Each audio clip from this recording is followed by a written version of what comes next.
C'est l'heure de notre compile, la compile de l'actu. Une compile d'enfants dans l'actu aujourd'hui. C'est la compile du morning de Diffoul sur Skyrock.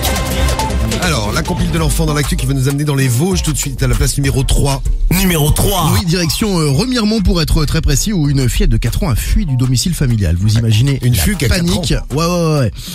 Grosse panique, elle a échappé à la vigilance de sa mère et elle s'est dirigée toute seule vers le supermarché du coin à Remiremont, donc dans les Vosges. Et elle a commencé à arpenter le rayon des jouets avec son chariot de course, tranquille. Elle allait faire les courses. Elle allait faire les courses. Et chercher les jouets.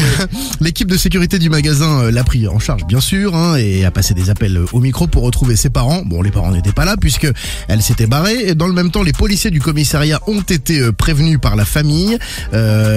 Finalement tout le monde a fait le rapprochement. Elle a été retrouvée donc dans le supermarché. Elle habitait juste à côté. Après les petites constatations d'usage des policiers, elle a été remise à sa maman. Elle voulait faire ses petites courses toute seule. Bon, les parents ont dû se taper un stress de ouf. Mais de ouf. Mais par contre, ils peuvent se dire qu'ils ont une petite qui est vachement débrouillarde. Ouais, voilà, c'est ça, elle est des merdes. Elle est intelligente, débrouillarde, elle allait faire elle-même ses courses au supermarché. Ouais. J'espère qu'il lui a offert un jouet pour la féliciter. L'histoire ne le dit pas. J'espère. On va aller faire un tour à Las Vegas maintenant. Numéro 2. Dans un parc d'attractions. Alors, lui, il est plus grand, c'est pas un petit. Il est collégien et il fait de la tyrolienne. Et il a décidé de faire une petite blague aux gens qui étaient en dessous en faisant de la tyrolienne. Les touristes qui attendaient en dessous pour faire leur tour de tyrolienne. Qu'est-ce qu'il a fait? Leur cracher dessus? Non, pas loin. Ah ouais.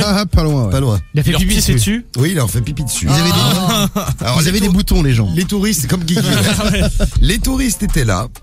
Et ils ont dit, mais c'est bizarre, pleut. il y a de l'eau, et il pleut alors qu'il faisait très très beau. Ouais. C'est bizarre, il doit y avoir un nuage, ou il y a une fuite quelque part. Non, il n'y a pas une fuite, c'est l'autre qui a sorti son kiki, et qui pour rigoler a décidé de pisser sur les gens. Ça l'a bien fait rigoler, par contre, ça s'est mal passé quand il est descendu. Heureusement que les parents étaient là pour éviter que ça se passe très très mal. Ils l'ont obligé de présenter des excuses. Et au final, tout va bien, ils ont pris une petite douche gratuite, ils vont pas faire chier. Bah oui. Pour raconter ça à leurs amis. La preuve, ils sont dans la compil à la place numéro 2. Et à la place numéro 1. Numéro 1. Allez, on va filer en Belgique direction la Calamine où des enfants de 7 à 10 ans ont fait une petite blague qui finalement n'a amusé personne à part eux.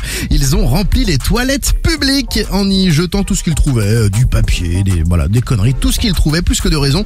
Bon, bien sûr, à un moment donné, ça a débordé. Ouais, pour les boucher, ouais. Pour les boucher, oui. Ça a débordé à un moment donné, tout est remonté, ça puait de ouf. Alors eux, ils étaient morts de rire. Oui, Sauf les que enfants, les trucs du caca, pipi qui pue, ils aiment bien ça. Ils aiment bien, ouais. Sauf que la police est arrivée. Ah ouais? Et les a forcés à déboucher tout et nettoyer. Berk. Donc les gamins de 7 à 10 ans ont dû nettoyer tout ce qu'ils avaient fait comme bêtises. Les parents aussi vont recevoir d'ailleurs des frais de dossier pour le suivi parce que voilà, on fait payer les parents. Donc ils ont tout gagné les gamins. Eh bien vive les enfants.